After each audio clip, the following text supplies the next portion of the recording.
Ai, gente. Obrigada.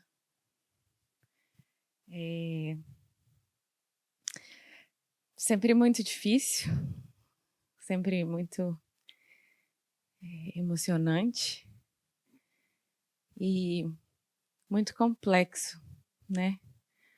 Uma complexidade muito honesta, assim. A gente estava conversando mais cedo. Acho que o nome da mesa é muito profundo, assim. Porque quando a gente fala de lucro, a definição básica de lucro é um benefício ou uma vantagem que se tira de algo ou de alguém. E aí, quando a gente fala de preço, a gente está falando de valores, né? E aí, assim, eu estava pensando, antes de falar meu nome, antes de falar o que, que eu falo, o que, que eu faço profissionalmente, acho que eu queria falar um pouco, me apresentar, falando um pouco sobre o que, que me tiraram e também quais são os meus valores. Acho que, antes de mais nada, acho que como todo mundo aqui, como uma pessoa brasileira, me tiraram minha memória, né? Um processo de colonização que tira completamente a nossa possibilidade de uma identidade, né? Que se relaciona com a própria terra, que entende de onde que a gente vem, né? Como uma pessoa de Brumadinho, me tiraram a minha infância, me tiraram a minha montanha. Como uma mulher vivendo numa sociedade exploratória, patriarcal, me tiraram a liberdade. E os meus valores? Qual que é o preço? Né? Acho que numa sociedade de ferro, numa sociedade do consumo, penso que os valores, né, acima da terra ali, a vida, ela fica invertida, né? A gente tira o ouro de debaixo da terra e a gente coloca a vida debaixo da terra. Gosto muito no filme o quão completo isso o Eduardo, né, com todo mundo, foi capaz de trazer assim desse entendimento de que a gente é muito interconectado, né? Não tem como a gente falar sobre mineração sem falar sobre patriarcado, não tem como a gente falar sobre justiça climática sem falar sobre racismo, não tem como a gente falar sobre a Vale sem a gente se perguntar quais são os valores que a gente está subordinado enquanto sociedade. Dito isso, meu nome é Isadora Canela e acho que dos meus valores, acredito muito na arte, acredito muito no Drummond, acredito muito na poesia, acredito muito no Instituto, acredito muito na possibilidade da gente retomar os valores do que a gente acredita, os valores da vida, através de um imaginário coletivo que pode nascer do entendimento de que a gente é semente, de um entendimento de que o que está acima da terra vale mais do que o que está embaixo. Sou de Brumadinho, moro em frente a uma mineradora. Para mim é muito, muito, muito difícil sempre assim assistir essas imagens e, enfim, é uma coisa que é do corpo mesmo, né? O corpo experimenta, assim, o corpo experimenta essas memórias e o nosso corpo está aí, como o Wagner falou lá no início do Instituto. A gente está aqui ainda, isso não foi em vão. O que é que a gente está fazendo com isso?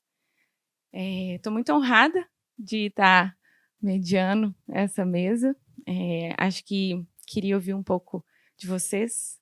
Primeiro, a gente, né, se apresentar aí, eu faço esse convite para vocês também, da gente, antes de se apresentar com o que a gente vale num mundo capitalista, né, num mundo profissional, da gente se apresentar com o que a gente vale com quais são os nossos valores mesmo. E seguir um pouco nesse pensamento, assim, quais são os valores que a gente precisa revisitar para a gente conseguir imaginar algum tipo de futuro, né? Se é que a gente ainda pode imaginar. Então, Amanda, por favor, vamos.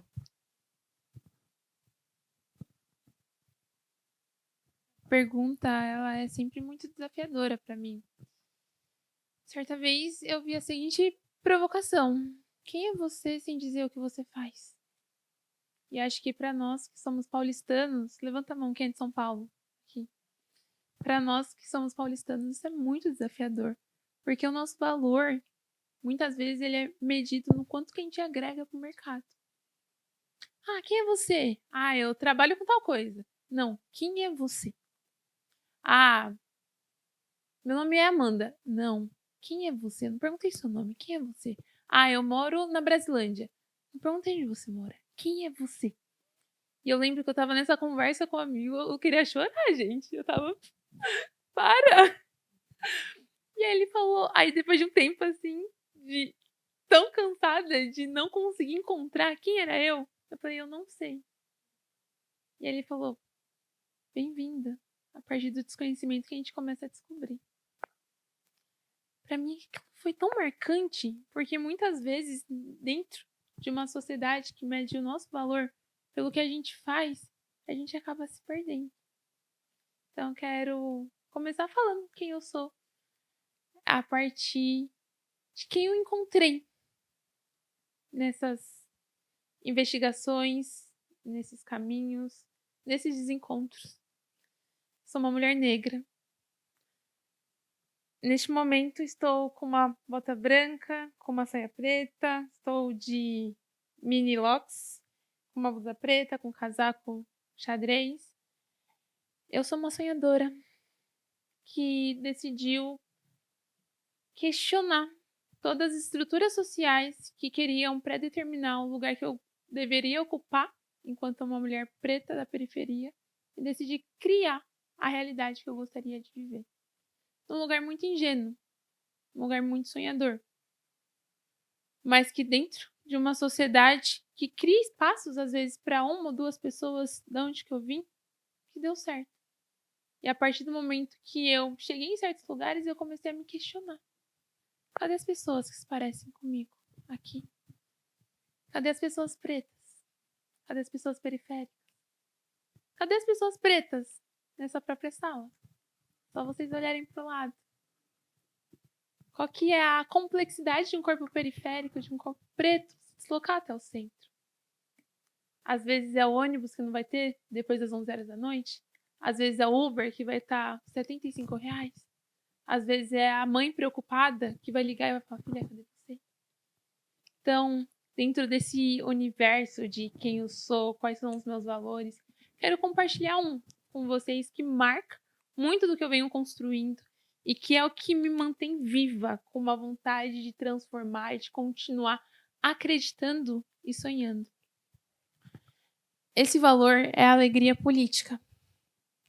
Eu sou ativista climática, sou fundadora do Instituto Perifa Sustentável, sou jovem conselheira do Pacto Global da ONU. Estou entendendo como que ser uma pessoa jovem, ativista, pode ressignificar o nosso mundo.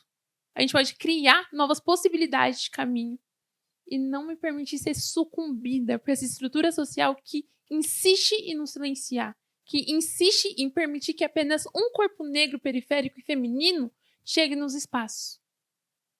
Porque eu não quero chegar sozinha. Porque uma pessoa preta que venceu não significa que a comunidade, que a favela venceu, como muitas pessoas falam. Numa sociedade capitalista neoliberal que prega a meritocracia, que prega o individualismo, que prega esse lugar solitário, eu ouso questionar, trazendo o meu ativismo político e lembrando de sorrir, entendendo que o meu sorriso também é resistência. Obrigada.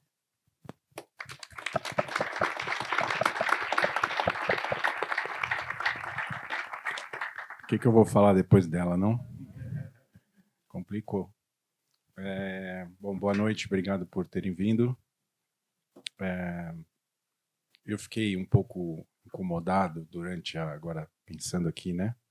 Durante a exibição, porque fazia muito tempo que eu não via o filme, alguns meses já, inteiro, assim, concentrado, né? E eu fiquei um pouco com vergonha, porque eu fiquei um pouco com vergonha, assim, de voltar a essas imagens, pensando que vocês estavam assistindo. Eu falei, putz, eu não queria provocar isso, né? Mas, ao mesmo tempo, eu sei que é necessário e tal, mas só estou contando isso porque foi uma coisa que me ocorreu na hora.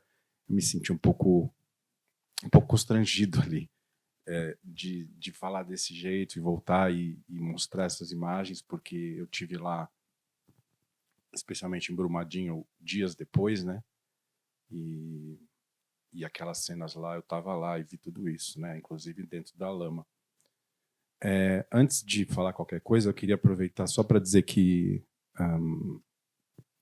queria agradecer a Pródigo, que é a minha segunda casa, o lugar que eu gosto de trabalhar, e equipe fantástica que a gente tem lá sempre, e também as pessoas que fizeram muita diferença nesse projeto, a roteirista Selma Pérez, o montador Eduardo Gripa, os nossos músicos aqui, fantásticos também, o Simon e o maestro, porque o audiovisual ele é coletivo, né? Ninguém faz nada sozinho. Equipe de pesquisa, de pós, que também está aqui, que são pessoas muito detalhistas, né? Muito incansáveis, porque é um trabalho muito complexo, envolve muitos talentos diferentes para chegar num resultado, e você tem que acompanhar do início ao final para não se perder, né? Para tentar preservar a ideia que a gente tinha no início e que ela atravessasse todo o processo e conseguisse chegar mais ou menos intacta no final. E esse filme começou há muito tempo, logo depois de Mariana, mas por questões do audiovisual brasileiro complicado, né, às vezes, foi se alongando, aí veio Brumadinho, a gente foi filmando coisas e guardando, e finalmente, acho que em 2022, a gente pôde dar sequência ao trabalho, mas aí já era outra história. Muitos filmes foram feitos sobre Mariana e Brumadinho.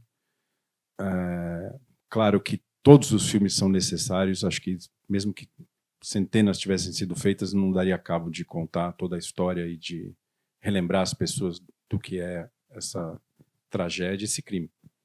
Mas sobrou para nós a missão de entender qual a história que a gente ia contar, que ainda não tivesse sido contada, né? Por que ângulo olhar tudo isso? E eu acho que essa mistura entre o olhar muito pessoal e local e, ao mesmo tempo, um olhar global traz para nós uma sensação, pelo menos para a gente que fez, né, uma sensação de que a gente está olhando para esse assunto de diversos pontos de vista. E aí, dentro disso tudo, surgiu uma conversa que eu tive com o Ailton Krenak. A gente ficou conversando umas 2 horas no telefone. Ele fala bastante, mas fala muita coisa, né? A gente não consegue captar tudo. E aí ele perguntou para mim, assim, ele falou: "Você já leu o livro do Wisnik sobre a mineração?"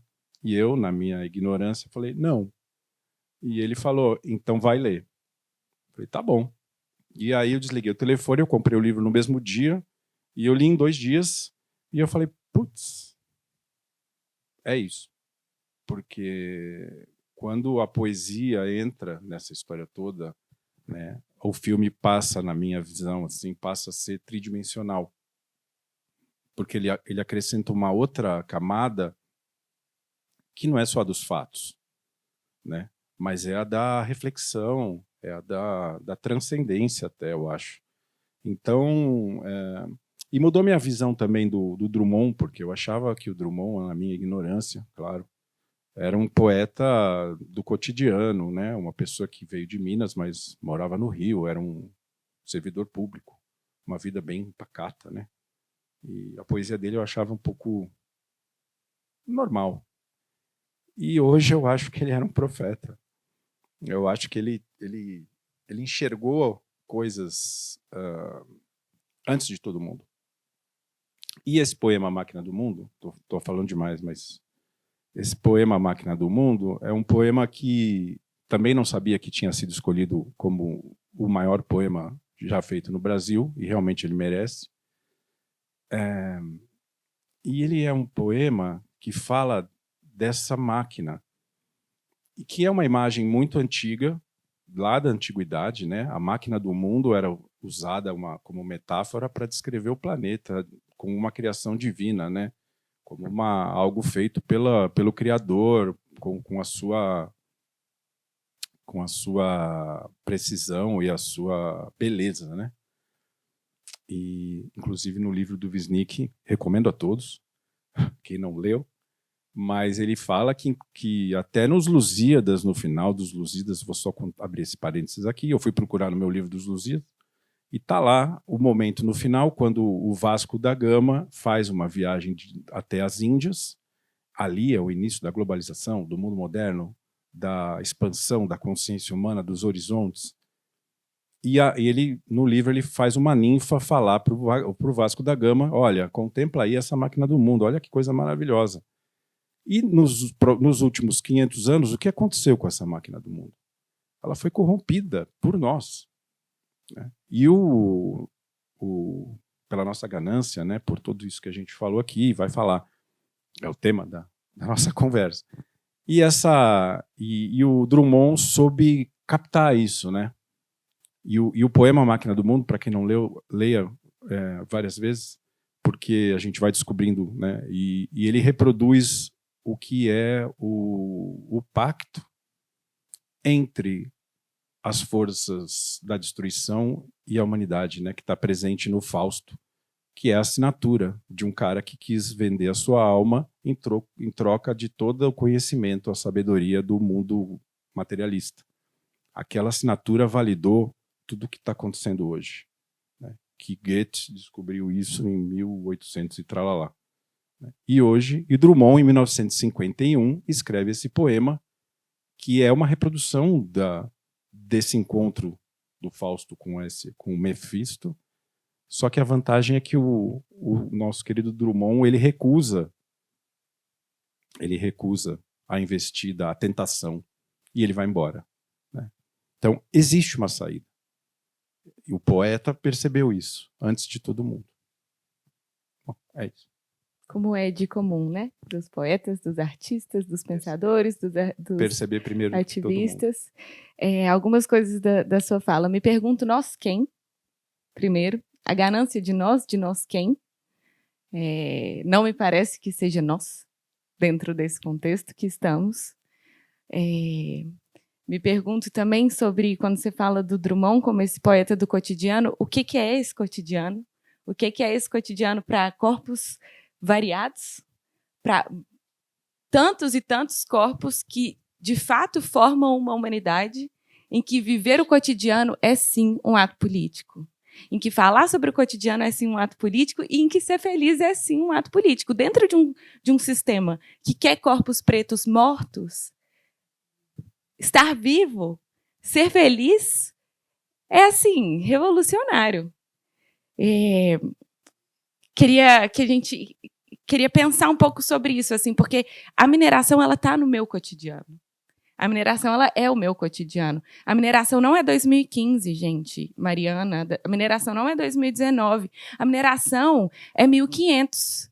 A mineração é que aumentou, é que triplicou a população escravizada do Brasil para minerar, porque a Europa estava querendo ter mais brinco, né? E aí, milhões de pessoas escravizadas como ainda são, né? A mineração é agora, enquanto Vale do Jequitinhonha está sendo descoberto lítio. E aí o que está acontecendo? A disputa é Elon Musk ou China. Não existe uma terceira consideração de gente. Vale do Jequitinhonha é território de resistência histórica. Vale do Jequitinhonha é povo quilombola. Cadê esse debate acontecendo? Quando a gente fala de mineração, gente, a gente fala sobre a história do nosso país. A gente fala sobre a história do mundo. A mineração ela é a base, é a sustentação de uma sociedade do consumo. E ela é a sustentação de uma sociedade do consumo que vive no cotidiano. Então, eu acho que gostaria de entrar assim, nessa perspectiva do cotidiano. Assim, aonde que... Porque, assim, você acabou de voltar de viagem, queria também que você falasse um pouco sobre essa relação, que eu acho que o filme faz muito bem, sobre o local e o global. E aí lembrar, né, o que a gente estava falando mais cedo, que a gente é brasileiro, gente. A gente é latino-americano, sabe? Quem está ganhando com isso não é a gente, não. A gente, né, como dizem Bacurau ali, nós quem, né? Gente, vocês que estão na plateia provavelmente não viram. Os dois estão assim pra mim. Vai primeiro, vai primeiro. Eu tô aqui, socorro, porque é uma pergunta, assim, que ela é profunda e também me gera vários questionamentos. Trazendo um pouco mais sobre mim, eu sou nascida e criada na Brasilândia, que é uma das maiores periferias da zona norte de São Paulo. Só que eu tive um pai. E num contexto periférico, ter pai pode ser uma vantagem social. Porque as minhas pares não tinham pai. Minhas vizinhas, minhas amigas de infância. E ter um pai presente me possibilitou ter uma segurança financeira. Entender que não ia faltar arroz, porque o meu pai fazia mercado. Meu pai dava dinheiro pra minha mãe fazer compra. E eu poderia ficar tranquila com a minha casa, que meu pai estaria lá, sabe? E aí o fato de ter uma família estruturada me permitiu ter acessos. E um desses acessos foi a educação.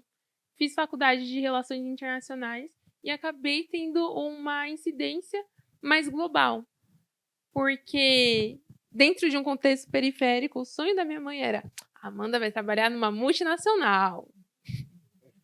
E aí o meu primeiro estágio foi numa multinacional. Era uma empresa japonesa de robótica, inteligência artificial.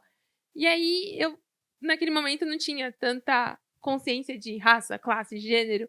Mas chegou. E aí quando chegou, não chegou tipo, ai, oi, consciência. Foi plaf, assim. E aí eu lembro que eu comecei a me questionar e falar, cadê as pessoas que se parecem comigo? E eu lembro que eu cheguei um dia na faculdade e eu olhei assim pra um lado, pro outro, e falei, caramba, eu sou a única mulher preta da minha sala de aula. Aí parecia um filme. Aí à tarde eu fui pro estágio e eu comecei a andar pelos departamentos contando as pessoas pretas. E eu achei 2. A auxiliar de limpeza e um analista júnior. Numa empresa de 150 pessoas. E aí eu chorei. Falei, Deus, o que tá acontecendo? E aí fui me aprofundar nesse debate de raça, classe, gênero. E, paralelo a isso, eu tinha entrado numa ONG, que é o Engajamundo, e comecei a entender que dava para fazer a diferença. Que o jovem não é o futuro. O jovem é o agora.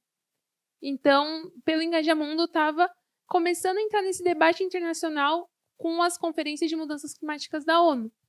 E aí, sempre trazendo a perspectiva, cadê as pessoas do Sul Global nesses debates oficiais? Cadê as pessoas jovens? Cadê os indígenas? Cadê os quilombolas? Cadê as mulheres pretas? Porque quando essa galera fala que a crise climática vai causar grande impacto para o mundo, quem são os povos, as populações mais impactadas? Será que é o homem branco, hétero cisgênero, rico do norte global, que está decidindo sobre o nosso futuro? Que é essa discussão global de China, Estados Unidos falando sobre o nosso território? Ou será que é a gente? Como que a gente começa a ter influência dentro desses debates? Eu acabei de voltar de viagem, eu fiz 2 viagens bem importantes. A primeira, recebi um convite do Consulado dos Estados Unidos para participar de um programa chamado IVLP, International Valuable Leadership Program. Eles reuniram 8 pessoas de países diferentes para estudar, durante 3 semanas, racismo, escravidão e colonização no contexto dos Estados Unidos. E foi muito profundo, porque eu lembro que eu chegava das visitas, a gente visitou museus, falamos com tomadores de decisão, a gente ia em lugares históricos, e eu tinha um amigo que era meu amigo de desabafo, assim. Eu ligava pra ele, eu chorava, eu falava, eu não sei que fazer com isso, com essas informações, porque é tão similar com o processo brasileiro, só que eu sinto que a gente teve um apagamento histórico e ainda há uma narrativa do colonizador, daquele que venceu, daquele que conseguiu escrever os livros de histórias, muitas vezes, que faz com que muitas pessoas não tenham acesso ao conhecimento, que foi o que eu tive. Então, muitas pessoas, na minha visão, ainda são adormecidas. Como que a gente conta outros mundos? Porque da mesma forma que eu não me percebia como a única mulher preta da minha sala de aula, da empresa que eu estagiava, tem outros pretos que também não entendem esse lugar. E muitos brancos. Acho que a gente precisa começar a nomear. Muitos brancos que nunca pensaram sobre branquitude. E quando eu falo brancos, não precisam me olhar com essa cara, gente. Eu não estou acusando pessoas, mas eu estou pontuando uma estrutura social de privilégios, de ascensão, de oportunidades e acessos que favorece determinada raça em detrimento da outra. E aí, a pergunta mais desafiadora é como que a gente faz essa conexão entre o local e o global? Como que a gente entende o que está acontecendo com o nosso mundo e cria novas narrativas? Quem descobrir me conta. Porque eu ainda não sei. Mas acho que o mais importante é a gente oportunizar acessos. Oportunizar acessos para pessoas que muitas vezes não tiveram a possibilidade de estar nesses lugares e construir outras narrativas, contranarrativas, narrativas decoloniais, antirracistas, afrocentradas, narrativas que tragam populações indígenas e quilombolas no centro do discurso. Porque muitas vezes pessoas que não têm proximidade com essa pauta falam, mas essas pessoas não são técnicas. São técnicas sim, mas não é a técnica eurocentrada, elitizada da academia que essas pessoas estão acostumadas. Mas é uma tecnologia social. É uma tecnologia, é um conhecimento que precisa sim ser valorizado. Para mim, criar essas pontes entre o local e o global é estar olhando para o mundo, é estar entendendo o caminho que o mundo está tomando, sendo direcionado e influenciando nessa minha pequena bolha, mas sempre conectada com o meu território, sempre com o pé no chão, sempre com o pé no barro, sempre olhando para as demandas do meu território, falando com o seu Quintino, falando com a dona Mary, falando com as pessoas que construíram meu bairro. Porque isso me ajuda a ter um lugar sonhador, porém também humilde. Entendendo que essa transição entre o que pode ser construído, ele precisa desses dois pontos. A gente precisa sonhar, mas a gente também precisa lembrar de onde a gente veio. Maravilhosa. Você continua complicando minha vida. A próxima você fala primeiro. Eu sou seu fã, você sabe. Bom, já chamei a Amanda para uns 3 trabalhos que eu fiz e aprendo muito com ela. E a gente está falando de cotidianos e de como a gente muda, né? E uma das coisas que ela falou para mim, a primeira vez que eu conheci ela, e eu me lembro que a gente fez uma entrevista numa salinha bem pequena, tudo escuro. Quando ela acabou de falar, tava todo mundo chorando, a equipe inteira. Eu nunca tinha visto isso. Eu falei, gente, essa menina tem alguma coisa. E ela falou uma coisa esse dia, que ela falou sobre apartheid climático. Isso faz uns 3 anos, né? E eu, mais uma vez, na minha ignorância, eu falei, mas eu nunca ouvi falar dessa expressão. Não sabia. E fui descobrir, a gente conversou aquele dia e tal. E é isso, né?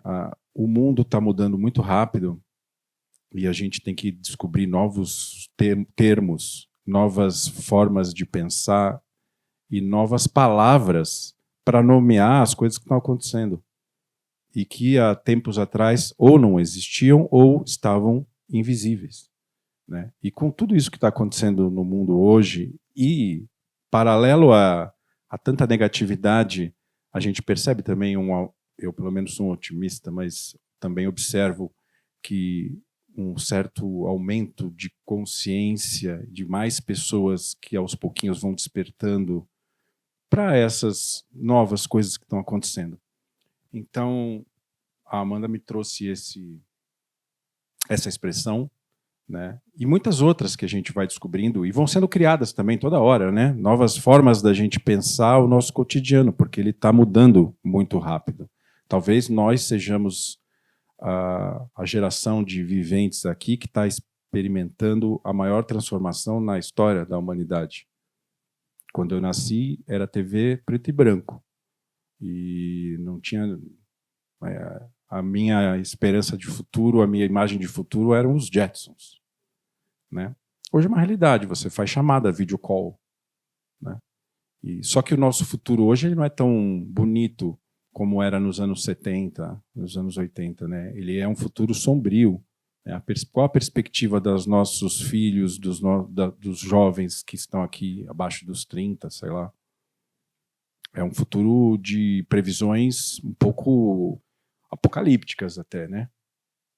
E os nossos filhos e os jovens de hoje em dia convivem com essas previsões, né, de um futuro meio sombrio. Né? Então, eu acho que o que precisa, o que é o mais difícil, né, é manter uma certa plasticidade mental para mudar de ideia, porque mudar de ideia é a melhor coisa que tem, né? E a gente muda muito pouco de ideia. Tem muita gente que fala, eu não mudo de ideia, eu já tenho minhas visões e tal. E eu acho mudar de ideia fantástico. Se eu pudesse todo dia mudar de ideia, as pessoas iam me bater, somente as pessoas que moram comigo, iam ficar cheias de mim, mas, ao mesmo tempo, é uma forma de você estar vivo, porque você se permite aprender, se permite ouvir coisas novas, mesmo com pessoas mais antiguinhas, e mudar. Eu tenho vários grupos de WhatsApp de pessoas com quem eu convivia quando eu era criança, que são pessoas que eu só escuto, né? Eu fui colocado nesses grupos de WhatsApp e não consigo sair, né? Não, eu já tentei sair, eles me colocam de volta. E que são pessoas que ficam lá, mas lá, como era bom nos anos 80, a gente podia falar, não tinha isso e tal. E eu fico só observando e falo, caramba, as pessoas não mudam e não aceitam as mudanças, não vivem o hoje, que é o que ela falou. O mundo é hoje, não foi ontem nem será amanhã, é agora, porque daqui a pouco a gente não pode nem estar aqui mais, né? Então essas coisas eu fico pensando e eu vejo como é difícil para esta humanidade, especialmente os mais velhos, antiguinhos, um pouquinho, aceitar tudo que está acontecendo de mudança e absorver os novos conceitos e as novas ideias e tudo que está vindo e embarcar nisso. Né? E se manter vivo, porque é isso, a gente está vivo até o último dia, né? Então, não importa a idade. Né? Então, para mim, o cotidiano é isso, é um eterno ficar aprendendo, ouvindo pessoas. Aliás, eu sou pago para isso. Graças a Deus, eu tenho uma profissão que tem vários altos e baixos, é verdade, mas eu sou pago para aprender, porque cada trabalho é uma faculdade que você faz, de livros e de gente que você escuta com a máxima atenção. O que também é uma arte em extinção, né? Escutar os outros, porque a gente, na vida, participa de... Nós somos seres monológicos, né? Cada um só fala e não escuta. A gente está conversando e já antes da pessoa responder, você já está pensando na tréplica, na réplica. Ela está falando, eu já estou pensando o que eu vou dizer, né? Então, é muito difícil o diálogo. E ouvir, acho que a coisa mais importante é a menos praticada por todos nós. E a minha prática diária é de entrevista. Então, é aí que eu fico tentando, não vou dizer que eu consigo, mas é onde eu fico tentando escutar. Obrigada. Eu tentei chegar perto dela. Não, acho que tá. Vou fazer uma pergunta para você. Então, uma coisa que você falou que eu achei muito interessante, eu sou documentarista também, e acho que o cinema é uma arte da vida mesmo. Assim, quando você fala que o cinema é coletivo e que a gente precisa ouvir, se transformar todo dia, para mim isso é uma definição de estar vivo mesmo, assim, do que é vida, né? A vida exige absoluta transformação constantemente, desde a origem da vida na Terra até onde a gente sabe vem desse lugar, né, de um imperativo de transformação. E aí a Shirley ela fala uma coisa interessante, que ela fala, para mim o oposto da vida não é a morte, para mim o oposto da vida é o plástico. porque a morte se decompõe, se transforma, vira semente, mas o plástico não. E aí o plástico eu também posso colocar, adicionar como metáfora o ferro. E aí queria, assim, para fazer um filme, além de uma arte coletiva, além de uma arte de escuta, a gente também precisa escolher recortes. A gente também precisa fazer escolhas. Imagino que você tinha pelo menos 50 vezes mais de material. E aí, trazendo para essa metáfora do cotidiano, e o que é que a gente se pergunta quando a gente pensa em lucro, quando a gente pensa em sociedade do consumo, qual é o recorte para você, depois dessa jornada que você teve contato com tantas pessoas, tantos povos, enfim, tanto... Né, o recorte desse filme é muito amplo. E aí, queria ouvir de você, assim, quando você pensa no lucro e no que... Às custas de quem esse filme aconteceu, né? Assim, às custas, né? Não pensando no filme em si, mas pensando em todas essas tragédias que o extrativismo traz. O que muda para você? O que mudou para você? O que mudou no seu cotidiano, na sua forma de ver a vida e o futuro? Desculpa. Que bom que sou eu perguntando. Eu passei um tempo um pouco obcecado pelo Drummond, assim, e pela Máquina do Mundo, essa imagem, né? Eu fiquei pesquisando muitas coisas sobre isso e fiquei alguns meses nisso, posso dizer. Mas o que mudou para mim é assim, o capitalismo somos nós. Eu me incluo também. Acho que todo mundo tem que se incluir. Mesmo nós que talvez estejamos um pouco mais despertos do que a maioria, mesmo nós que estamos aqui numa quarta-feira à noite discutindo até agora, depois de ver um filme comprido, cara, somos todos capitalistas. A gente não está preparado para abandonar esse estilo de vida, infelizmente. Pelo menos é assim que eu vejo. A gente ainda compra roupa, troca de roupa, tem um guarda-roupa variado, tem carro, tem isso, tem aquilo. Bom, eu não dirijo e não tenho nem carro, mas não teria problema se eu tivesse também, porque eu não gosto de dirigir. Mas a gente participa do mundo. É como disse o cara ali, o nosso entrevistado, ele falou: consumir é preciso. A vida consome para acontecer. Né? A questão é a doença do consumo, que é o consumismo.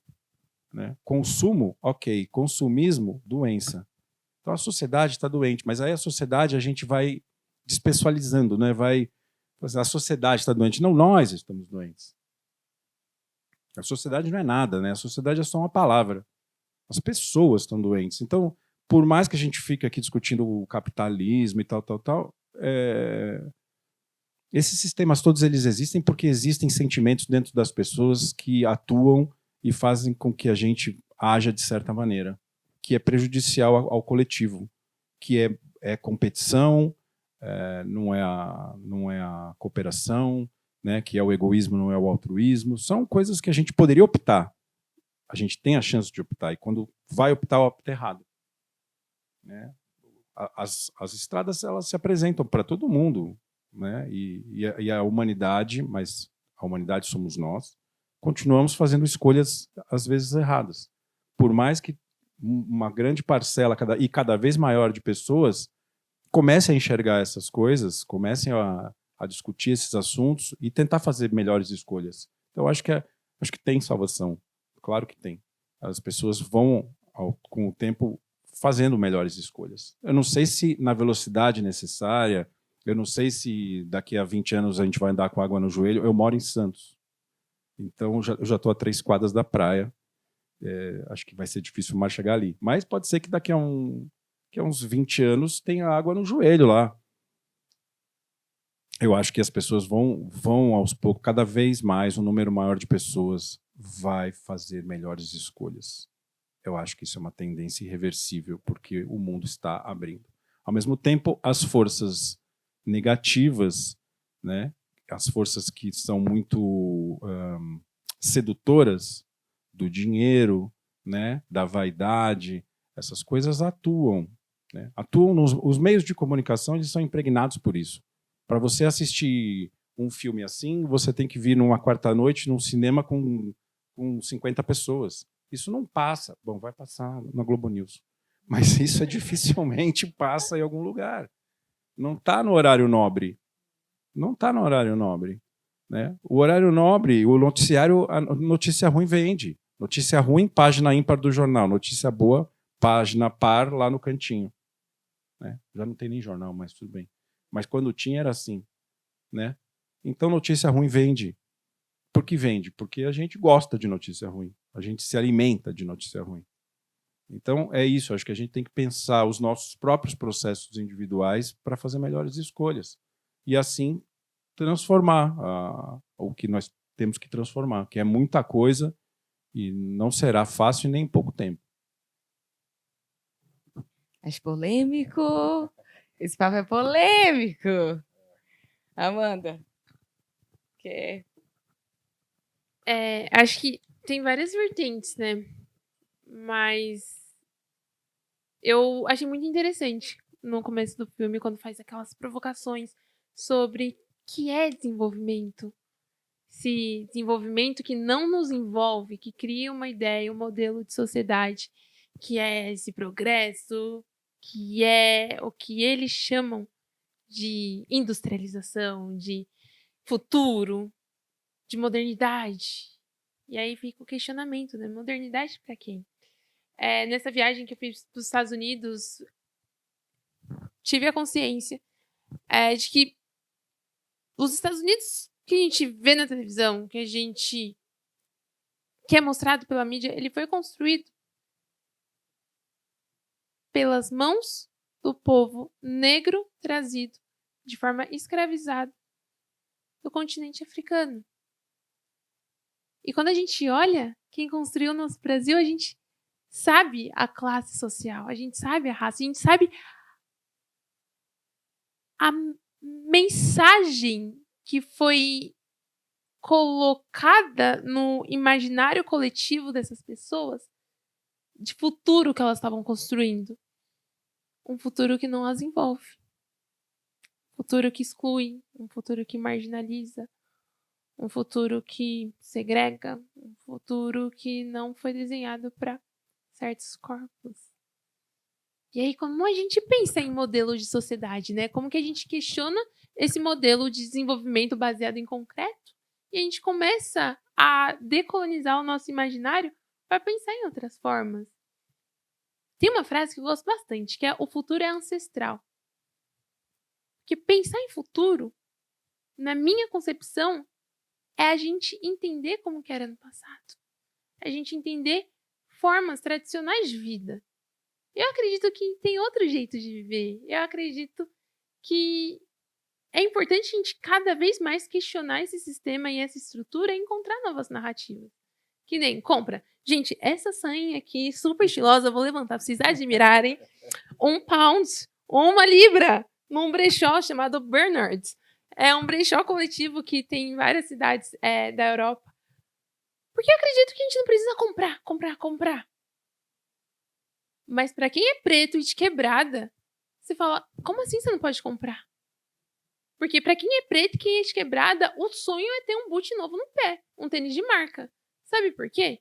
Porque na época da escravidão, uma forma de diferenciar os escravizados dos pretos livres era olhando para o pé. A pessoa preta que tinha um tênis de marca, um tênis, um sapato, um calçado, era lida como uma pessoa livre. Então, acho que para a gente pensar em novos modelos sociais, a gente precisa olhar para o nosso passado e pontuar a escravidão, a colonização, o racismo que marca a nossa história. É a gente olhar esse modelo de desenvolvimento que não nos envolve e questionar esse concreto. Por que o modelo de desenvolvimento não pode ser integrado com a natureza? Como que a gente pensa em rios integrados? Como que a gente pensa em árvores onde a gente pode pegar a frutinha do pé? Como a gente pensa num trabalho que tenha um parque perto da nossa casa e a gente consiga, ou do nosso trabalho, que a gente consiga Almoçar no parque? Por que essa realidade ela é tão distante do nosso imaginário? E aí eu acho que o principal, enquanto ativista, para a gente pensar em novos modelos sociais, a gente precisa entender quem a gente vai votar esse ano. Esse ano é ano de eleições. Quem são as pessoas que vocês estão imaginando colocar no poder? São mulheres? São mulheres pretas? São pessoas trans? Como que a gente imagina novos futuros? Como a gente cria esses novos futuros? Isso que a gente está fazendo nesse momento, numa quarta-feira à noite, quase 11 horas, vocês estão aqui resistentes, já é criar novas possibilidades, porque a gente está ampliando a nossa consciência. Mas isso é uma ação individual, pontual, faz parte de uma amostra. Muito boa. Como a gente pensa e escala isso? Política pública. Porque esse futuro que foi mostrado no começo do filme, de urbanização, de desenvolvimento, foi através de representantes políticos que acreditavam que era possível fazer 50 anos e 5. Com uma dívida de bilhões, que depois os outros governantes tiveram que pagar, ou não pagaram até hoje. E aí, para pensar em novas possibilidades, a gente precisa de novas vozes, novas narrativas, novos corpos, novas raças. Também não apenas num lugar de visibilidade com o microfone na mão, mas num lugar de poder, num lugar de tomada de decisão e num lugar de liberdade econômica para fazer escolhas políticas que vão transformar não apenas um lugar individual, mas também um lugar coletivo, popular e comunitário. Maravilhoso. Eu acho, essa era exatamente a polêmica, assim, para mim é bem polêmico pensar no problema do capital como um processo individual. Para mim é bem... se o problema é a individualização, a resposta, a gente não pode usar as mesmas ferramentas, assim, né, de quem está criando o problema. Como é que a gente cria novas, assim? Tenho para mim que a resposta sempre tem que vir de um lugar coletivo mesmo. Assim. É evidente que o assunto é muito, muito complexo e não se reduz a você dizer que cada pessoa tem que se transformar e pronto. Porque as estruturas estão aí, elas funcionam. Né? Então, assim, o problema tem que ser resolvido em muitos níveis. Né? A começar pelo individual, mas é evidente que a batalha tem que ser travada em muitas frentes. Não só a individual, ela é muito importante, porque às vezes a gente está pregando coisas que a gente mesmo não faz. Né? Então, a gente precisa dar o exemplo do que a gente quer que vê na transformação. Mas é claro que com séculos e séculos de capitalismo e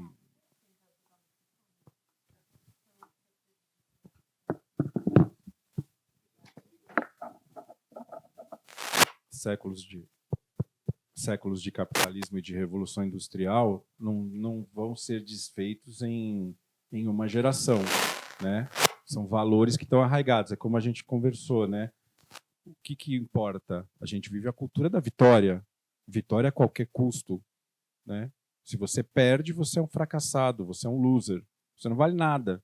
E a derrota é onde a gente mais aprende. Só que é feio perder, né? É feio chorar porque você perdeu.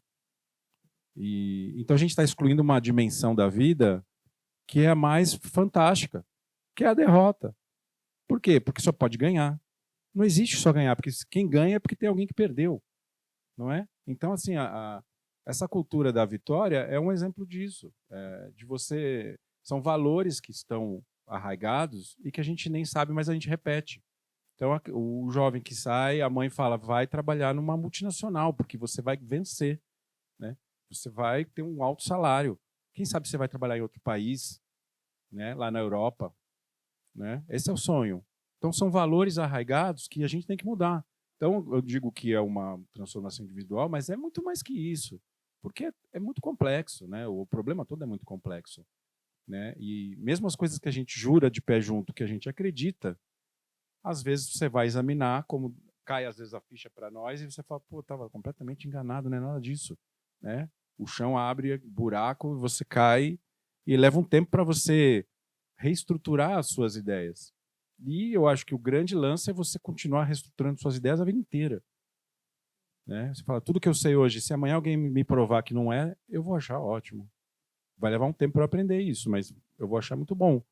Então, é isso. Eu acho que o processo contínuo de a gente estar sempre tentando descobrir uma nova forma de melhorar, né, coletivamente, individualmente, é muito bom. Um parênteses. Ano passado, eu comecei a ler uns livros sobre floresta, sobre árvore. Eu entrei nesse negócio. E aí caiu um livro na minha mão de uma pessoa, de uma cientista canadense que trabalhava numa madeireira, cortando árvores. Né? E ela começou a perceber que a floresta, isso aqui, né, estão cortando as melhores árvores e deixam as outras aí, não nasce direito. E os caras lá, um monte de homem, ela era a única mulher ali, e os caras falaram, não, deixa de besteira, corta logo a árvore aí, pronto. Como ela era cientista, e ela começou a pesquisar isso, e ela fez alguns experimentos científicos que provaram, e você já deve ter ouvido isso, que a floresta toda se comunica, ela está toda interligada, né? E que as árvores cuidam umas das outras, as grandes das pequenas, dos bebês, e ela provou isso cientificamente. E isso é uma descoberta que abala Darwin, porque Darwin disse o quê? Que a natureza é competição. O mais forte ganha, o mais fraco, você se lascou. Quem mandou ser mais fraco? E se isso foi transferido para o quê? Para o capitalismo. Isso foi transferido para a maneira como a gente vê o mundo.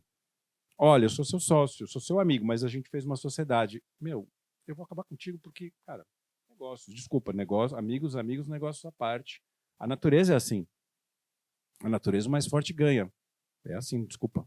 Né? Então, como é que funcionam os nossos negócios? O mais forte ganha, o mais fraco, babau. Né? Porque é Darwin. Qualquer coisa a gente volta lá no Darwin, joga na do Darwin que está tudo bem.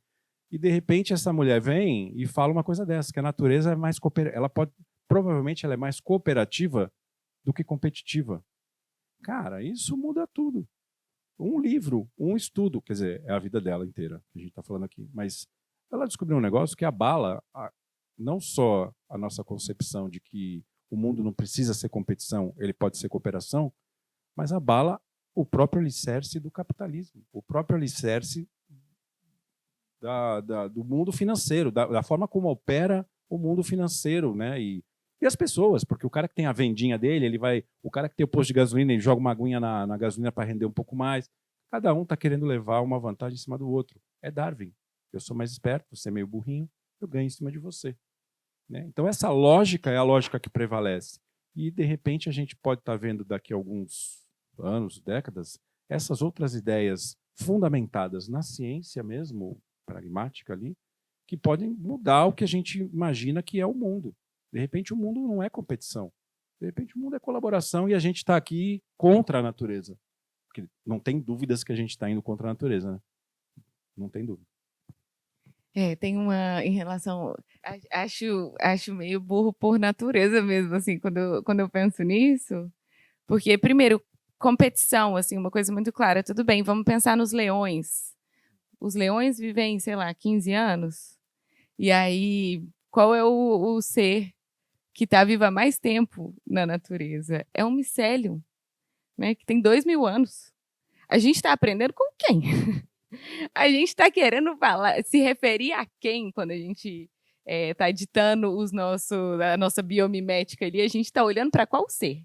Né, para a gente aprender a sobreviver. A gente podia olhar para os que estão aí há mais tempo, né, para os que estão navegando em né, eras diferentes, né? E aí uma coisa que vocês dois falaram que eu fico pensando muito assim constantemente é o que é vencer, né? Qual é a nossa noção de sucesso? O que foi vendido para a gente? E aí esse ponto assim, quando você fala da comunicação, quando você fala o que foi colocado na nossa cabeça sobre esse futuro, até que ponto essa decisão, esse olhar para o que a gente quer ver no mundo, para esse futuro, até que ponto isso vem de uma decisão individual? Porque a gente nasce em um sistema que tem muitos acordos sociais pré-estabelecidos. Por exemplo, zona de horário. Né? Assim, quem disse que esse horário é diferente? Para não falar alguma coisa política, assim, né? A gente já nasce em um mundo que tem muitos acordos pré-estabelecidos. Então, acredito que o que eu tenho sentido assim ultimamente é que desaprender é muito importante. Desaprender essas lógicas do que a gente foi colocado como sucesso. O que é sucesso? O que é vencer? Né? Uma vez eu fiz uma entrevista com uma das primeiras mulheres pretas a trabalhar na NASA e eu perguntei para ela assim, mas por que então? Né? Por que essas pessoas venceram? Ela falou, olha, quem venceu, quem está contando a história, não é quem era mais inteligente, não é quem tinha mais sabedoria celeste, não é quem era mais gentil, foi quem teve mais capacidade de ser cruel. E aí eu acho que a gente deveria tentar desaprender, né? Valorizar e entender o sucesso como outra coisa, entender o lucro como uma nova... Mas acho que aí você falou uma coisa, assim, na minha opinião, muito importante, porque o desaprender, para mim, talvez seja o novo aprender. Porque é um baita aprendizado você desaprender. Talvez seja o maior aprendizado é você desaprender aquilo que você ouviu desde pequenininho, que está lá no fundo da sua cabeça. Então, desaprender o que você acha que é a verdade, talvez seja o maior aprendizado de todos. E a gente está precisando disso agora. A gente está precisando dos novos conceitos, a gente está precisando das novas vozes, a gente está precisando ouvir essas pessoas, aceitar isso que vem, que está vindo, que está chegando com uma força absurda, e substituir o que a gente tinha. Desaprender aquilo para aprender o novo. Né? Então, acho que essa é uma das tarefas, mas talvez seja uma das mais importantes. Porque a gente tem muita coisa que já foi dada para nós como aprendida desde pequeno. E boa parte delas não serve mais. Né? Boa parte. Gente, vamos desaprender junto?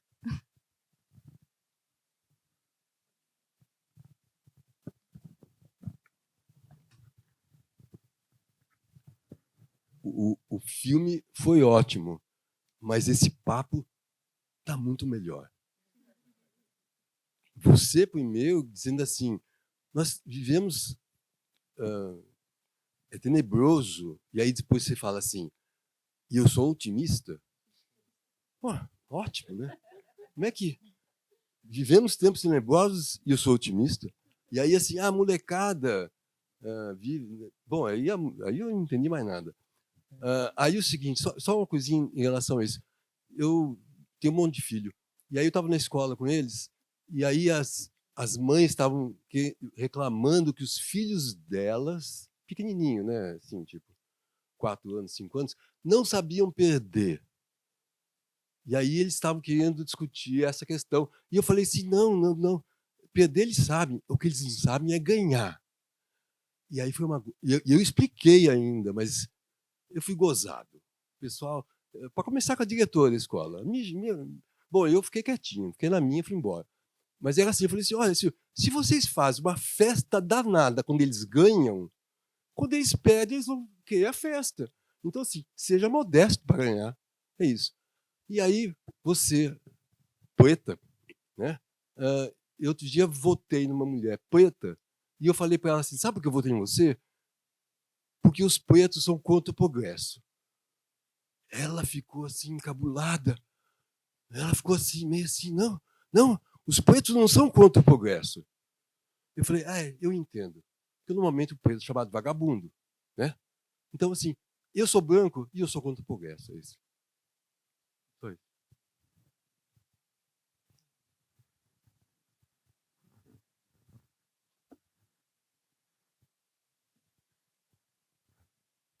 O filme, para mim está muito claro isso, porque na década de 80 já existia bastante movimentos ecológicos e ambientalistas, e os verdes alemães, pelo menos uma facção, propôs o crescimento zero.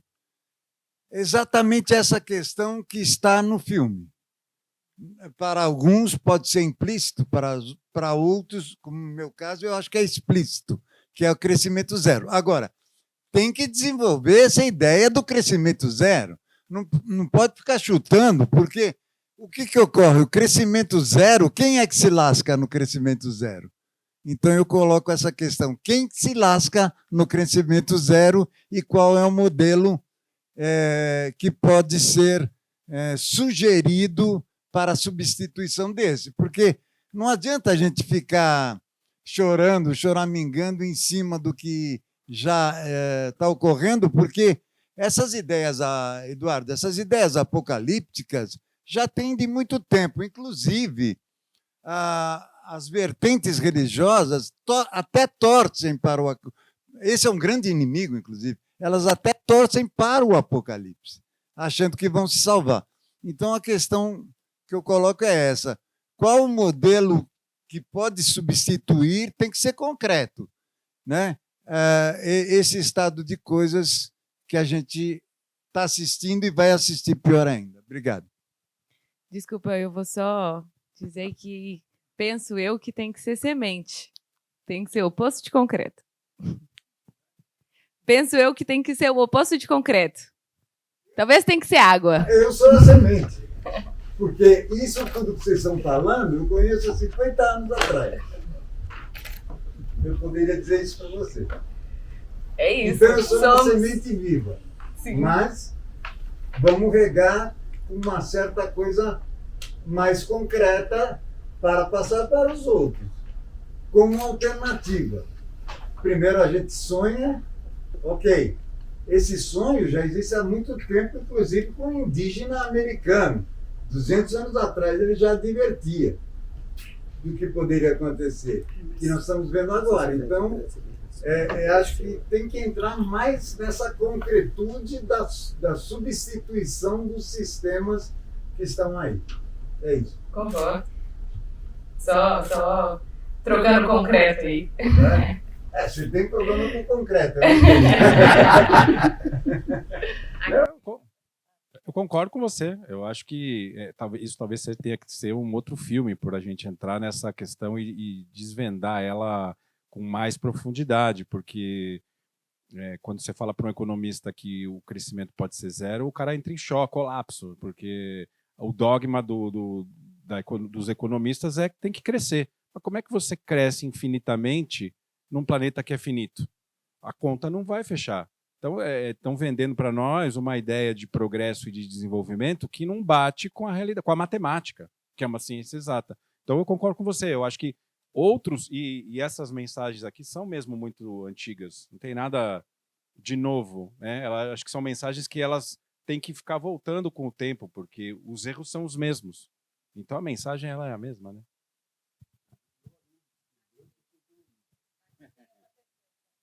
Olá, gente, boa noite. Meu nome é Abner Sótenos, quero parabenizar a realização da mostra, fantástico, filme, né, bem provocador, bem angustiante, né? E parabenizar também a mesa, que tem trazido discussões bastante provocadoras, né? E aí o Eduardo falou da necessidade que nós temos de mudar as ideias, o vocabulário, né? E uma série de mudanças que nós, né, que nos é urgente, né? E aí eu, no sentido de provocação também a vocês, a mesa, né? Quando eu vejo o filme, né, e tem várias formas de contar os episódios, né, que o filme narra centralmente, né, ele se referencia no ferro, né? Na mercadoria, vamos dizer assim, né?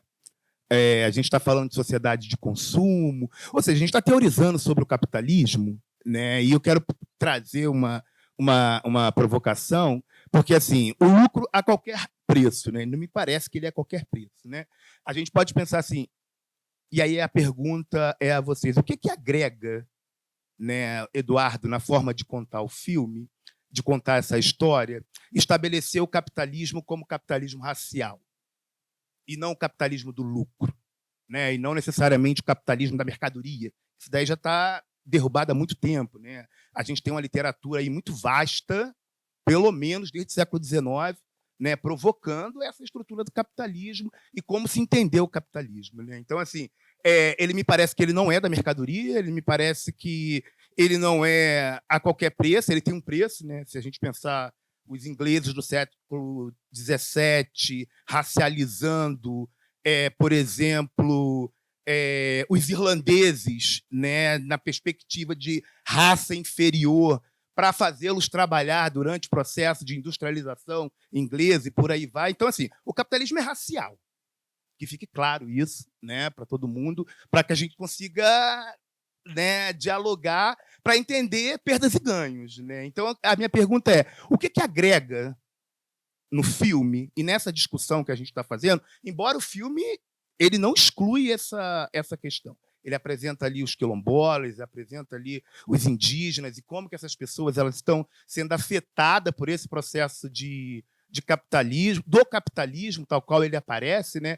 Mas, assim, centralmente falando, né, o que poderia alterar na forma de se contar a história no filme e nesse debate que a gente está aqui, né, vamos dizer assim, compartilhando, né, a ideia do racismo como base do capitalismo, né, a inferioridade racial, seja ele do irlandês do século XVII, seja lá do negro, seja do indígena, seja lá de outros grupos étnicos, né? Como é que isso agrega para esse debate e essa urgência que a gente tem para a transformação do mundo, que é isso que a gente está falando o tempo todo aqui. Obrigado. Perguntas difíceis, hein? Eu posso dizer que tudo que a gente vê que está aí é fruto da exploração, né? Exploração de pessoas por pessoas, né? E o motivo racial é o número 1, né? Seja ele inventado, né, o inglês que chama o irlandês de Harris qualquer, seja o português que inventou esse tipo de racismo quando começou a visitar a costa africana no século XV, né? A escravidão e o racismo sempre existiram. Na Europa, os eslavos são considerados os escravos. A palavra até vem daí, né? Então, essa é uma ideia muito antiga, né? E que mostra que a natureza humana tem um componente de dominação, de querer dominar o seu semelhante, né? E essas ideias todas elas vêm para justificar. Eu vou dominar meu semelhante porque ele é inferior, porque ele é isso, ele é aquilo, e você cria essas narrativas de dominação. E eu acho que toda a estrutura do planeta, das civilizações que foram construídas com base nisso. Então, de fato, você tem toda a razão, porque o início, né, a forma como eu não sou um estudioso disso, hein? O sistema todo foi construído em cima da exploração, né? E você precisa inventar essas narrativas para justificar essas atitudes, certo, Amanda?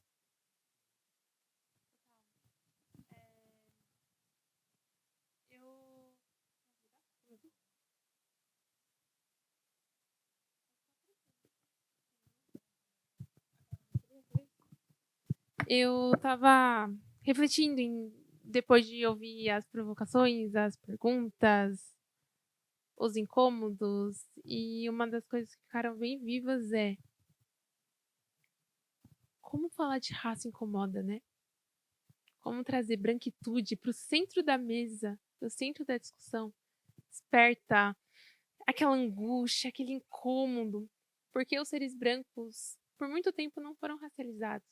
Então, quando a gente traz, entra um lugar de, como assim? Será que eu sou racista? Eu não sou racista.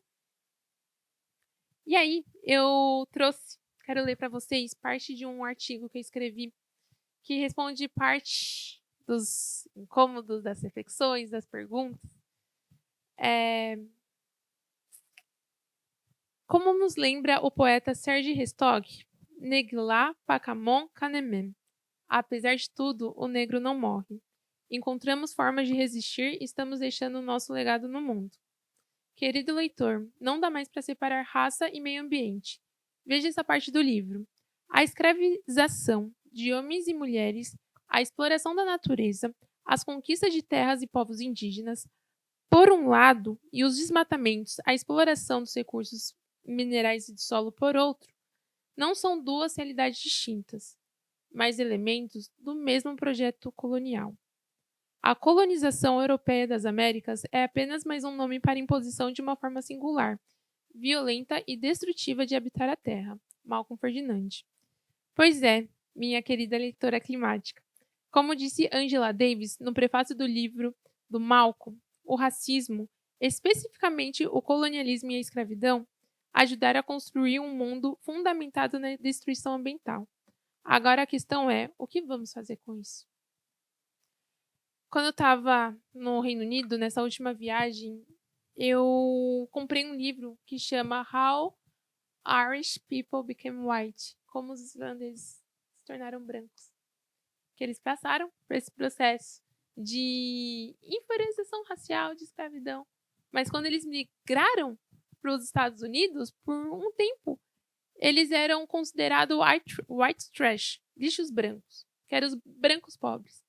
Mas eles entenderam, depois de certo momento, que se eles entrassem nesse lugar do colonizador, do dominador, eles iam ter um lugar de ascensão social. E aí muitos fizeram essa decisão, apesar de ter sido um tema bem polêmico e desafiador, no sentido de vamos apoiar a escravidão nos Estados Unidos, vamos lutar contra. Eu recomendo muito que vocês leiam esse livro e o livro Uma Ecologia Decolonial do Malcolm Ferdinand. E aí, entrando mais profundamente nesses temas, acho que não tenho respostas. Provavelmente nessa sala sou uma das pessoas mais jovens. Acho muito precioso quando você se coloca numa posição de aprendiz, quando você fala de a importância de desconstruir para aprender, desaprender para aprender, porque eu acho que essa é a base da nossa existência. A gente está vivendo uma polarização horrorosa, porque muitas vezes a gente afirma nosso ponto de vista e luta até o final e fala, eu tô certo, eu tô certo, eu tô certo. Meu namorado sempre fala isso, então... E fala, Amanda, quando você tá certa, quando você tá errada, você também tá certa. Com você, sim. Mas eu acho que tá nesse lugar de aprendizado, de construção coletiva, ele volta para esse ponto. Como que a gente desaprende? Como que a gente entende coisas que a gente lê, que a gente estudou, e percebe que tem outras narrativas, tem outras histórias que não foram contadas. Como que a gente traz raça, fala sobre branquitude, fala sobre decolonialidades e lida com esse desconforto.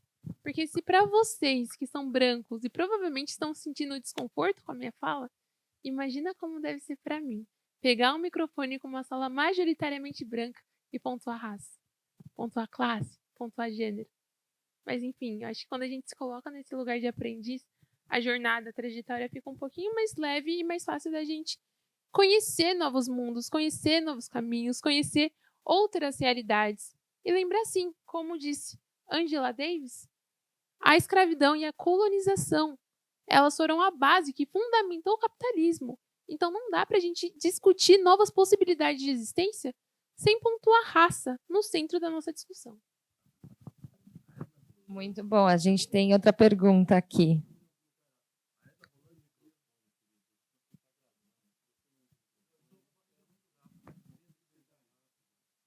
Mas deixa só, gente, só para seguir a fila aqui, rapidinho. Oi, boa noite. Meu nome é Fernanda. Eu vou me apresentar falando o que eu sou, porque eu acho que tem um contexto. Eu sou advogada e eu trabalhei nesse caso da BHP na Inglaterra e também no da Tuvisud, né, que é a seguradora que atestou a segurança da barragem em Brumadinho, na Alemanha. E eu estive em Brumadinho, Bento Rodrigues, em algumas outras cidades na bacia do Rio Doce. E eu queria parabenizar o Eduardo, porque, tipo, várias vezes ele já me perguntou como que foi, então, ver Bento Rodrigues, né? Como é que é ver, tipo, a marca da lama numa parede mais alta do que eu? E eu nunca soube responder. E eu acho que seu filme descreve muito bem qual que é essa sensação, tipo, avassaladora de estar nesses lugares destruídos. E eu queria dar meus parabéns. Queria dar meus parabéns para a Isadora e para a Amanda também, que eu achei que foi uma discussão muito, muito rica. Eu acompanhei todas as viagens da Amanda pelo LinkedIn. E, enfim, uma das coisas que vocês falaram que me chamou muita atenção, principalmente quando a Amanda falou assim, às vezes a pessoa ela quer ascender socialmente, assim, ela quer comprar um boot, ela quer consumir. E acho que aqui em São Paulo não tanto. Mas uma coisa que eu senti muito em Minas Gerais, é uma coisa que eu vi, tinha várias coisas, tipo, escrito, pichado na parede, volta a Vale. Porque a Vale é o sonho de muita gente ali. 250 pessoas que morreram na barragem de Brumadinho eram trabalhadores da Vale. E a Vale paga bem. A Vale tem um plano de carreira sólido. Então, a Vale tem participação no lucro, que é um valor bem alto, inclusive.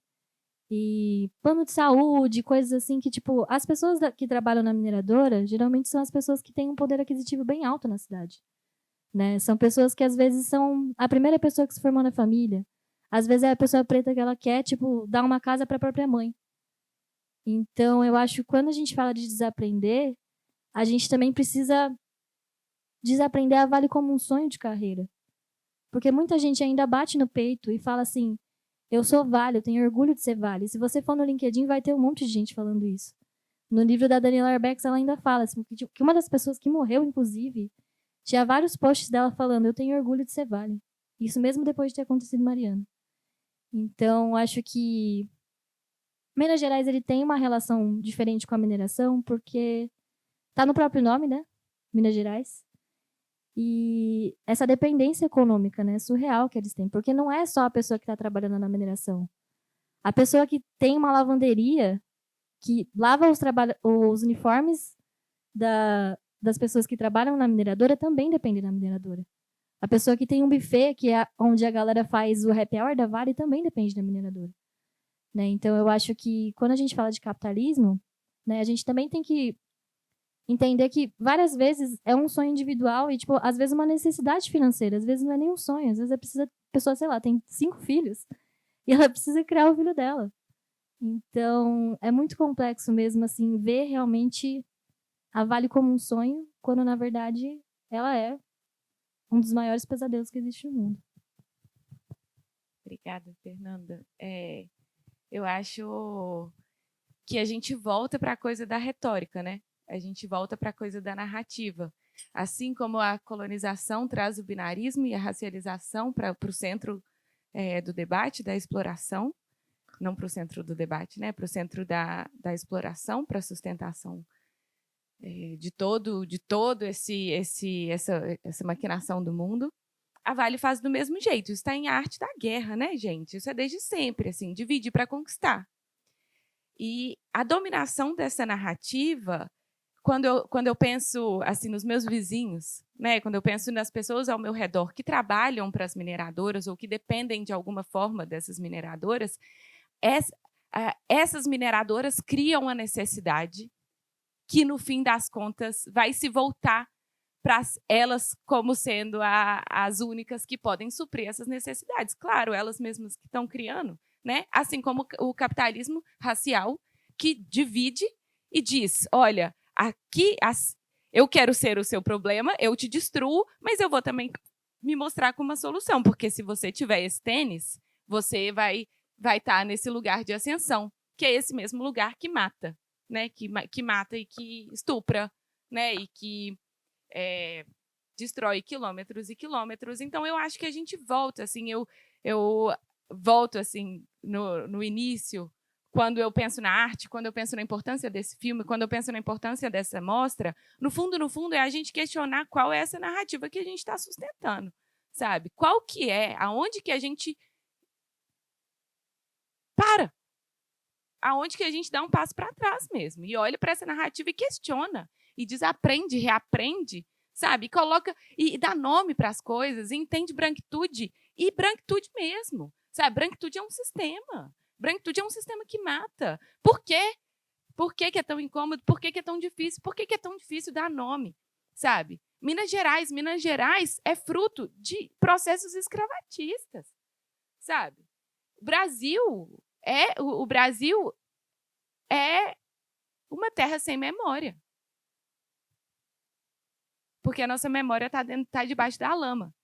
E eu sinto que o debate do capitalismo, muito mais do que processos individuais de conscientização de compra, o que você está comprando ou não, tomar banho de 5 minutos ou tomar banho de meia hora, é um processo de retomada de narrativa, de aceitar as narrativas de privilégio que a gente tem, porque lucro, de novo, lucro são vantagens e benefícios que se tira de algo ou alguém. Para a branquitude ter privilégio, para a gente estar aqui agora como pessoas brancas, para eu estar com o microfone na mão agora, isso é fruto de privilégio. Meu sobrenome é Canela, que é de um povo indígena, que em algum momento alguma mulher da minha família foi estuprada, e eu tenho privilégio por causa do estuprador, né? Então, qual é essa narrativa? Que feio, que vergonha ter que os meus privilégios sociais, que quando eu vou no aeroporto ninguém nunca me barrou, que vergonha, porque ninguém nunca me barrou, porque alguma mulher da minha família foi estuprada por um europeu. Então, é isso, retomar a narrativa e a gente olhar para esse sistema como um sistema de retórica. O dano que ele causa, os males que ele causa, eles são reais, eles são sentidos na pele. Mas o que está sustentando ele é uma narrativa. A Bolsa de Valores é uma narrativa. A economia é uma invenção. Ela não está no cotidiano. Desculpa, fiquei... Não, se for necessário. Eu quero só complementar uma parte bem importante e dando sequência ao que você trouxe, Fernanda, né? É muito perverso essa forma de construção econômica que grandes empresas assassinas fazem. E isso volta para a estrutura social que a gente está inserido, esse capitalismo neoliberal que transfere o dever do Estado para os entes privados. E aí, seres sociais ficam reféns desse ente privado e coloca suas expectativas de saúde, de alimentação, de bem-estar, de acesso ao lazer, porque nessas grandes empresas tem um cartãozinho que você pode pagar um cinema, e aí você ganha pontos, tem um cartãozinho, acesso à cultura. Cultura não deveria ser funcionalidade do Estado? Então, acho que quando a gente reflete, cadê o Estado agindo em prol da população? A gente percebe que cada vez mais grandes empresas vão ascendendo, monopolizando e colocando as narrativas que impõem. Eu lembro uma vez, estava na casa de praia de uma amiga, Ana Sanches, e, gente, Ana demora no chuveiro. Eu falei, ai meu Deus, a água já era, só no banho da Ana. E ela lá. Aí eu falei, nossa amiga, tá gastando água, né? Aí a Ana ativista me respondeu, pode deixar que da próxima vez eu vou tomar um banho de 2 minutinhos para deixar toda a água para a agropecuária do nosso Brasil. Aí eu fiquei, eita, tomei de graça. Que é real, tipo, hoje quando a gente pensa, eu não como carne vermelha nem frango, 1 quilo de carne equivale a 75 mil litros de água, pensando em toda a vida do boi.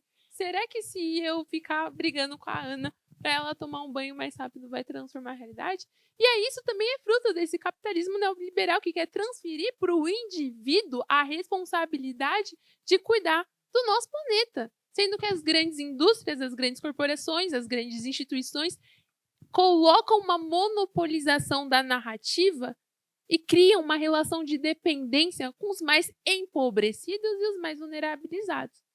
Como que a gente muda isso? Não sei. Tô na trajetória, tô pesquisando, tô investigando. Eu tava esperando você dar a resposta. Não sei. Quem descobrir, me conta.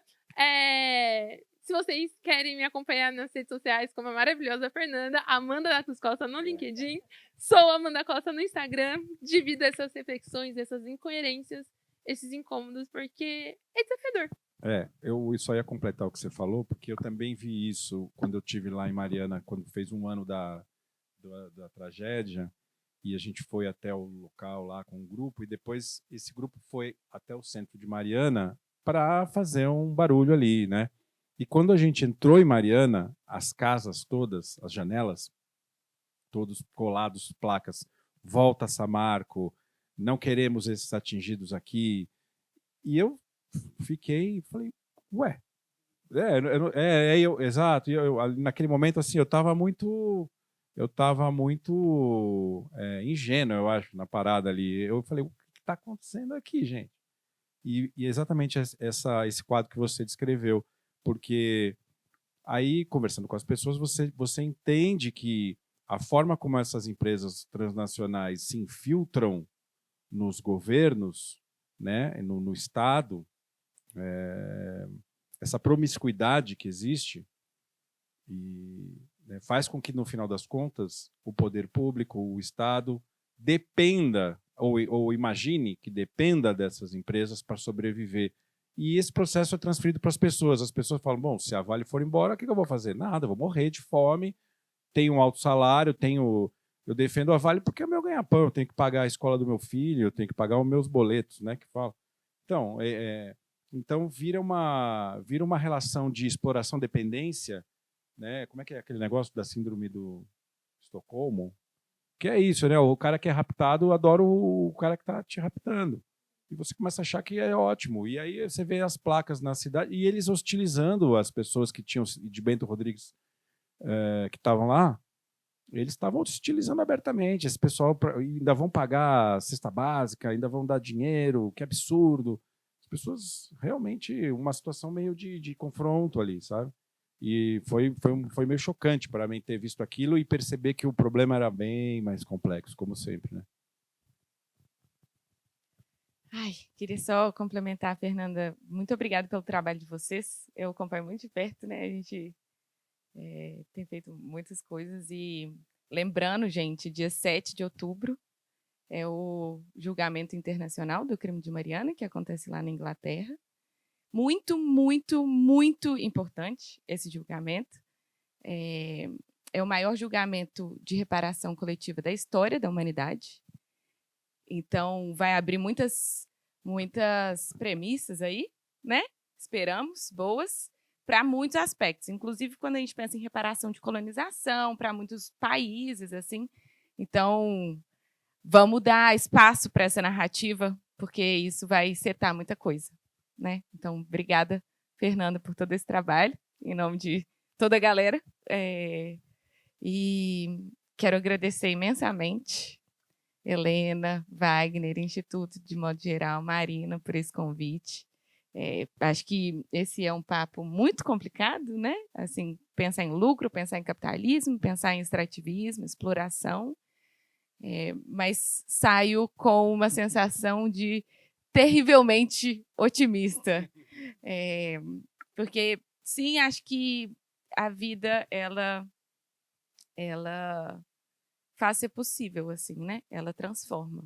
E bato o pé, sinto que a gente precisa mesmo desobedecer, que a gente precisa mudar as narrativas e que a gente precisa crescer como semente, né?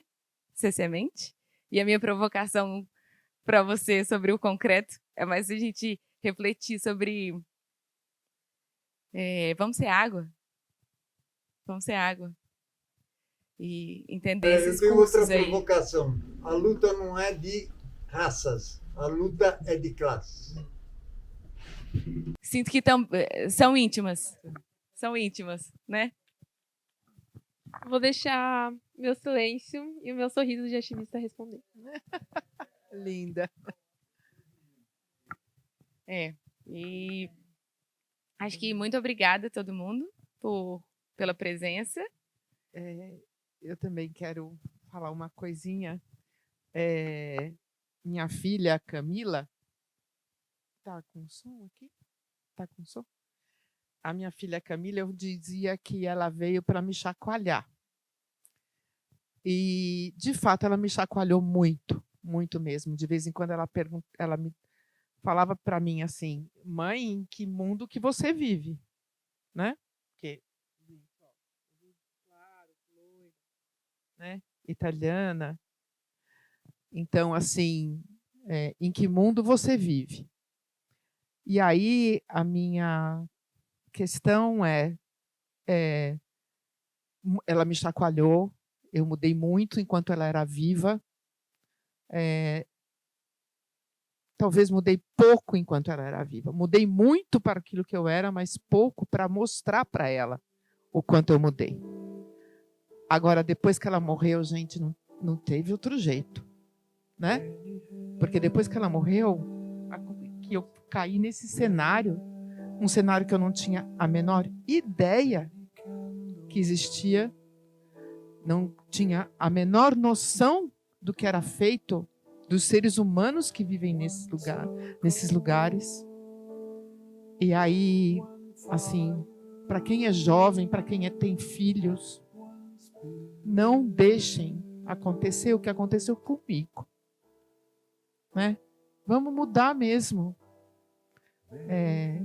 Eu tenho feito assim um exercício diário, não é só com o banho, porque eu acho que o banho faz parte. Agora é estudar, é ler sobre isso, ler mesmo. Eu li o livro da Ana Maria Gonçalves. Eu devorei aquele livro. Foi uma coisa assim para mim, aquilo tinha que estar nas escolas brasileiras de cabo a rabo no Brasil. Aquilo é uma história para nós. Coisa maravilhosa. O livro das árvores tem um livro, A Vida Secreta das Árvores, que complementa esse que você falou da cientista, que é uma coisa maravilhosa também. Quando eu vejo uma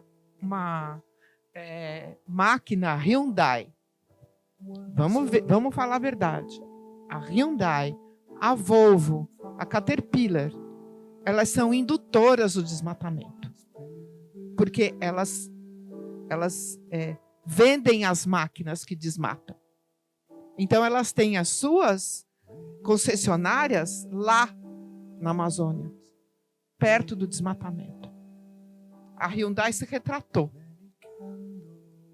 porque teve uma comissão de indígenas que foi até lá, até a Coreia, ela é coreana, acho que, né? É até a Coreia, para falar, escuta, vocês estão terminando com as nossas terras, com as nossas árvores, com a nossa floresta. Eles retiraram, ou dizem que retiraram. Mas eu acho que a gente tem que prestar muita atenção. Nós tínhamos um carro Hyundai, vou contar essa história, porque eu falei para o Wagner, quando eu li esse artigo, eu falei assim, eu não quero mais ter esse carro. Eu não quero mais andar num carro que lá, assim, no meu país, aqui na Amazônia, eles estão vendendo máquina para desmatar. Então, eu acho que a gente tem sim que ser uma formiga. Né? Tem sim que ser uma formiga. É o jeito que a gente tem para fazer. É o jeito que a gente pode fazer. Eu tenho uma composteira, uma minhoqueira em casa. Né? Um minhocário em casa. É um mínimo. Mas se a gente faz um monte de lixo e você um pouco do lixo que você faz, você consegue transformar em alguma coisa para fazer outras sementes brotarem, porque você vai fazer um adubo num vaso na sua casa, no jardim do seu prédio, que aqui em São Paulo é o jardim do prédio, ou você vai dar para alguém que tenha jardim na casa. Não sei, mas faz. Faz coisa pequena, mas faz. Então, eu quero agradecer a vocês, desculpa me alongar, está todo mundo cansado, vamos para casa descansar. Eu estou muito, muito emocionada hoje. Foi um dia bastante reflexivo para mim, muito potente para o Instituto, porque eu acho que a gente está no caminho certo. Quero agradecer a presença de cada um de vocês, quero convidar vocês para nos seguir nas redes, seguir a todos, né? Uma forma da gente ajudar a conscientização é a gente fazer com que pessoas como a Amanda tenha, como a Isadora, desculpa, você menino, não vou falar de você, mas assim, como a Amanda, como a Isadora, que venham falar mesmo o que pensam, o que acham. Não importa se falam diferente da gente, se pensam diferente, não importa. A gente tem que falar, nem que seja para ficar rouco, mas a gente tem que falar. Né? É que eu estou fazendo a colinha que meu marido fez para mim. Amanhã nós temos também mais um filme, também muito bom. Convido a todos para estarem aqui conosco. Né? E nós estamos também vamos fazer uma exposição, Paisagens Mineradas. Foi uma exposição que nós fizemos em janeiro em homenagem às 272 vítimas, porque o Instituto também faz evento em janeiro. É um evento muito, muito importante para nós, porque a gente homenageia não só o Luiz e a Camila, mas a gente homenageia os outros 270 que morreram, a gente homenageia os mortos de Mariana, a gente homenageia os mortos da Boate Kiss, a gente homenageia os atingidos de Maceió, a gente homenageia os familiares e os meninos que morreram no Flamengo. São as vítimas da impunidade. São as vítimas da injustiça.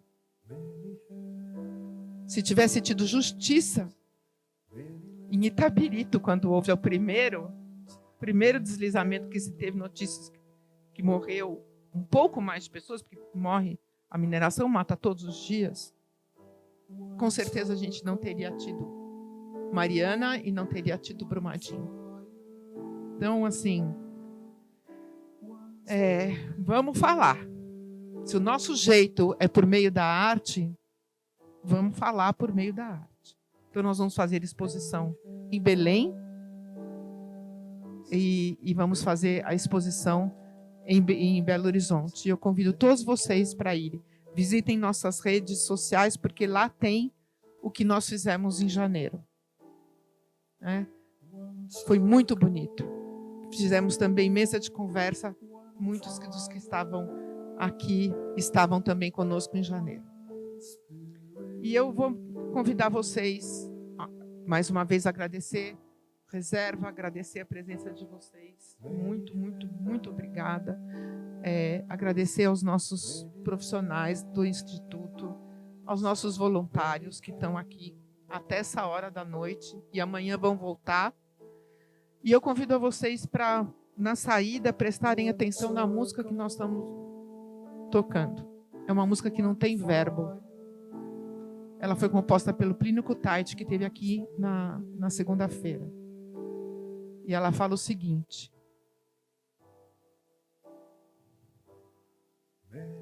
many hands, many lands, many candles.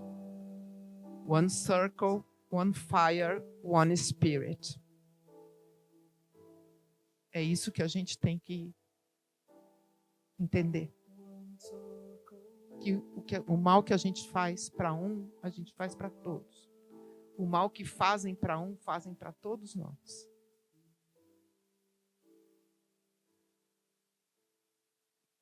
Many hands, many lands, many candles. One circle, one fire, one spirit. Muito obrigada.